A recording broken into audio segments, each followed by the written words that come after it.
González y Mendeitzel. El tema que me corresponde dar es de trombosis, embolia, infarto y shock.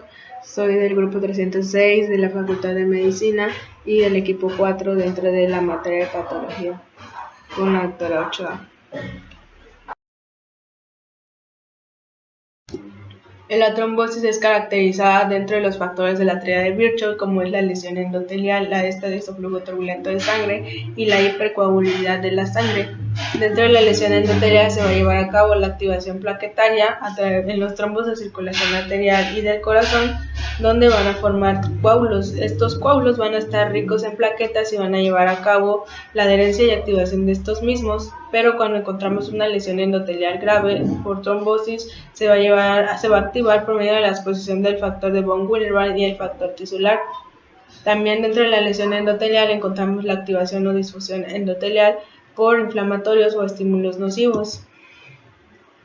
La lesión endotelial también va a dar lugar a alteraciones protrombóticas, como son los cambios procoagulantes, donde va a actuar la trombomodulina, la proteína C, y también van a actuar los receptores activados por proteasas. En los efectos antifibrinolíticos también van a actuar lo que son los inhibidores de activador del plasminógeno, y estos van a regular y limitar la fibrinólisis y la baja expresión del activador del plasminógeno tisular.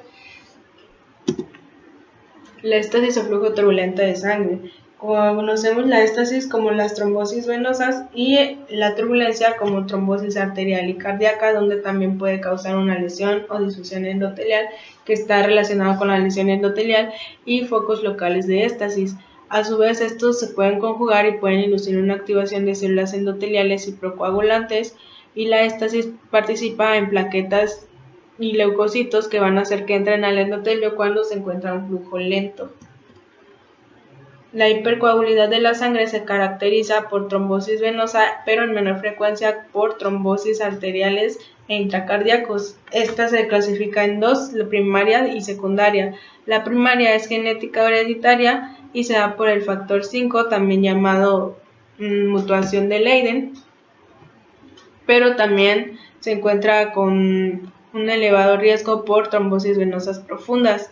Esta se da en personas homocigotas o heterocigotas que tienden a sufrir trombosis y comúnmente con un alto riesgo por embarazo, reposos en cama prolongado y viajes en avión de larga duración.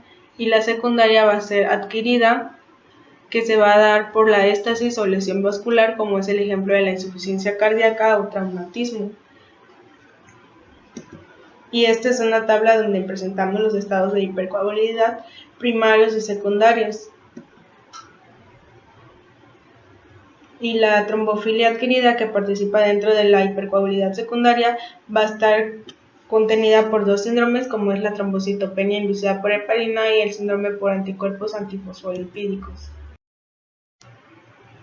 Los trombos los encontramos comúnmente como trombos murales, trombos arteriales, trombos venosos y trombos por éstasis.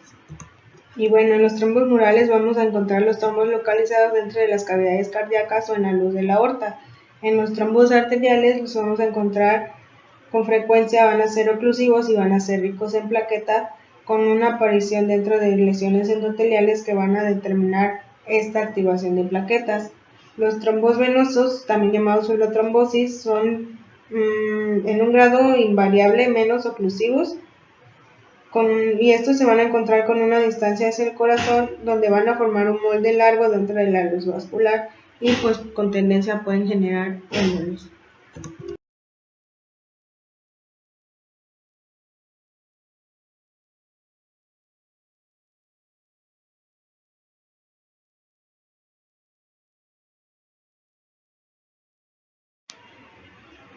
Las características clínicas de las trombosis. Aquí dentro de las características clínicas está la trombosis venosa, también como ya les dije, también llamada fibrotrombosis, y aquí van a participar las venas superficiales y las venas profundas. Comúnmente las venas superficiales van a afectar a lo que es el sistema de la safena, sobre todo en personas que presentan varices, y es muy raro que produzcan embolias o causen dolor o una congestión como la tumefacción local. Y por ejemplo, dentro de las trombosis venosas profundas. Las venas de mayor calibre, como son las de las piernas o las que se encuentran encima de la circulación de la rodilla, van a producir una embolización y estas tienden a ser más graves. La trombosis venosa profunda es asintomática, ya que dentro de esto se encuentran comúnmente dentro de las extremidades inferiores, que están asociadas a éstasis y estados de hipercoagulabilidad. Dentro de los factores que son predisponentes a esta enfermedad o a esta característica clínica es que encuentran una insuficiencia cardíaca congestiva, un reposo en cama prolongado y una inmovilización. Dentro de lo que es la cama prolongada y la inmovilización, estos hacen que se reduzca el efecto efecto ordeño de los músculos de las piernas y así hacen que retrasen el retorno venoso. Una reducción de la producción del activador de plasminógeno tisular va a llegar a causar una tromboflebitis migratoria, y estos comúnmente suelen afectar de forma temporal a diversos lechos venosos, también conocido como síndrome de Trousseau. Dentro de la característica clínica de la trombosis arterial y cardíaca encontramos la aterosclerosis. Esta es una causa comúnmente fundamental, ya que aquí se encuentran las trombosis arteriales asociadas a una pérdida de la integridad endotelial y una alteración del flujo de la sangre. También encontramos el infarto de miocardio, que se da por trombos murales cardíacos y lesiones endocárdicas. También existe la cardiopatía reumática por trombosis murales auriculares, y dentro de esta trombosis arterial cardíaca, por último, encontramos los trombos cardíacos y murales aórticos, donde van a causar una embolia. Comúnmente suelen afectarse cualquier tejido, como es el encéfalo, riñones y vasos, y esto se debe a que son susceptibles dado a una rica irrigación que poseen estos tejidos.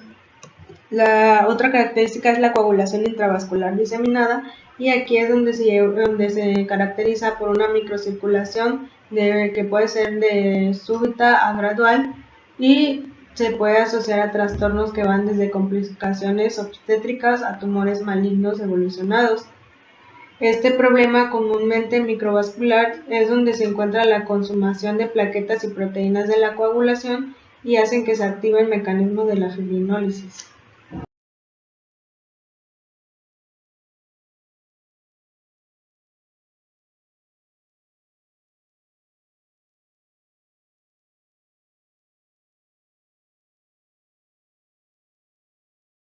La embolia. Un émbolo es una masa sólida, líquida o gaseosa que va a estar suelta dentro de un vaso y es alejada por la sangre desde su punto de origen y transportada a un lugar lejano, donde se va a dar la producción de una disfunción o un infarto del tejido, también conocido como tromboembolia.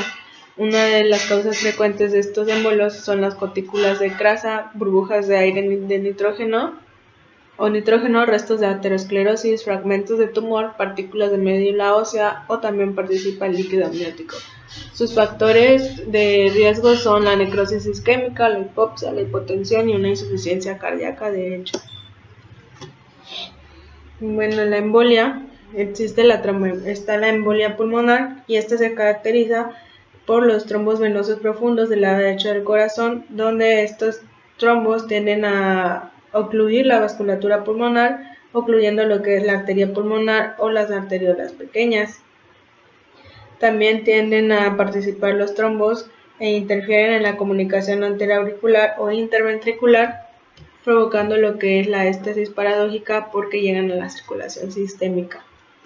Y bueno, la tromboembolia sistémica, esta comúnmente se va a dar en la circulación sistémica por el 80% de trombos murales intracardíacos y un 25% por la dilatación aurícula izquierda, y esta puede ser generada en cualquier zona.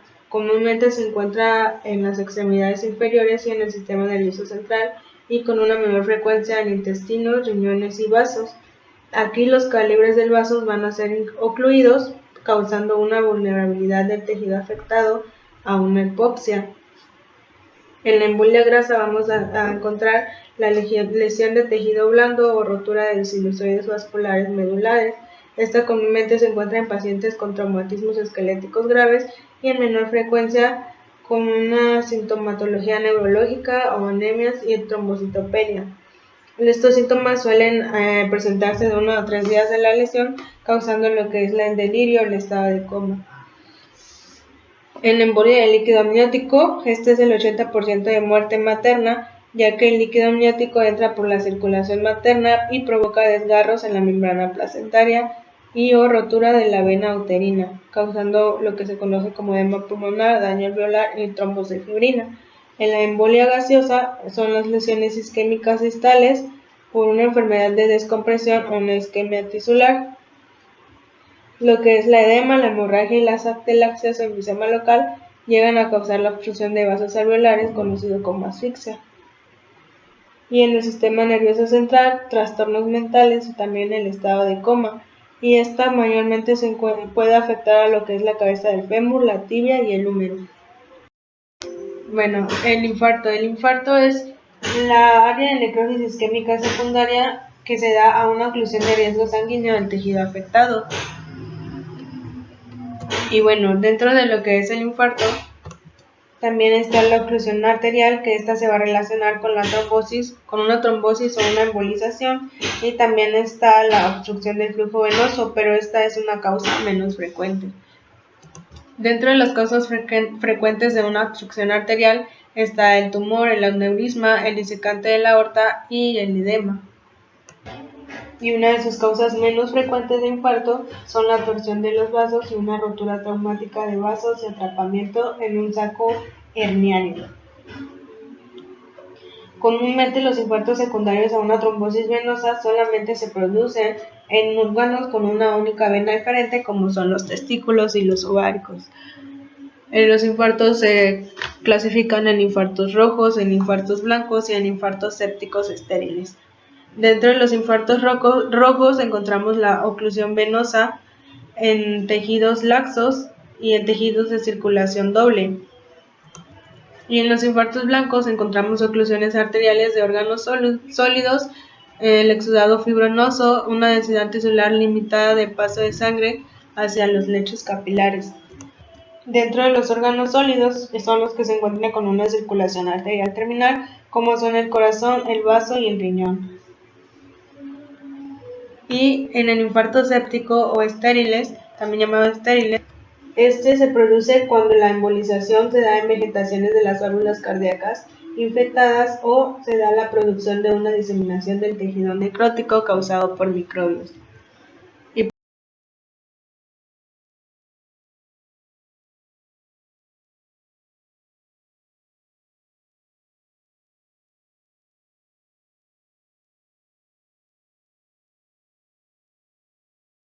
Y bueno, el shock se caracteriza por una disminución del gasto cardíaco o del volumen circulatorio eficaz de la sangre producida por una alteración de la perfusión tisular o hipoxia tisular hipoxia tisular. Cuando nos encontramos en un estado prolongado del shock, las lesiones reversibles suelen pasar a ser irreversibles y pues estas prolongaciones que pueden determinar la prolongación del shock no es la hemorragia grave, quemaduras, traumatismos y también el infarto de miocardio, una embolia pulmonar y una sepsis microbiana.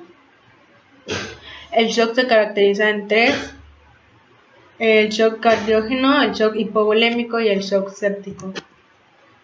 Y bueno, en el shock cardiógeno vamos a encontrar un bajo gasto cardíaco debido al fracaso de la bomba miocárdica. Esta comúnmente se da por una lesión del miocardio, arritmias ventriculares o una compresión extrínseca, también llamado taponamiento cardíaco. El shock hipovolémico se da por una pérdida de volumen de sangre o plasma, también debido a un bajo gasto cardíaco, y aquí también encontramos ejemplos como es la hemorragia o pérdida de líquido por quemadura grave. Y bueno, el shock séptico se caracteriza por infecciones microbianas asociadas a un síndrome de respuesta inflamatoria sistémica grave. Esta comúnmente se encuentra en quemaduras, traumatismos y o pancreatitis, una producción masiva de mediadores inflamatorios o células inmunitarias innatas y adaptativas. Y pues este es un cuadro donde ponemos detalladamente las características principales de los tipos. Esta es una imagen de las principales vías patógenas del shock séptico, donde los productos microbianos van a activar a las células endoteliales y elementos celulares humorales del sistema inmunitario innato, con lo que esto se va a iniciar con una cascada de acontecimientos que van a concluir en una insuficiencia multiorgánica. Esta se activa por productos microbianos PAN que son reconocidos por los tipo TOL o TLR a través de la activación endotelial por una activación de neutrófilos y monocitos como es el factor de necrosis tumoral y la interleucina 1, y también participa la proteína de la caja 1 del grupo de alta movilidad como es el HMGB1.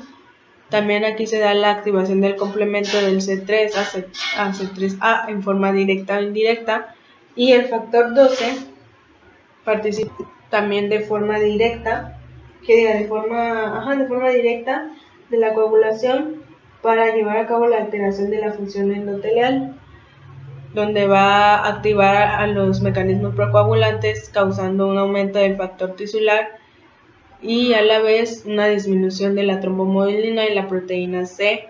En el estado antifibrinolítico se va a aumentar el inhibidor 1 de la actividad del plasminógeno, va a aumentar causando una trombosis microvascular y una isquemia tisular.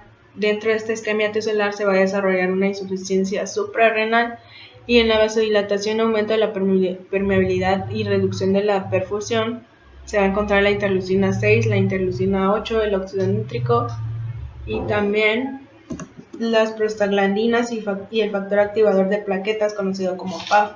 Los efectos sistémicos, que son la fiebre, la reducción de la contractilidad miocárdica y las alteraciones metabólicas.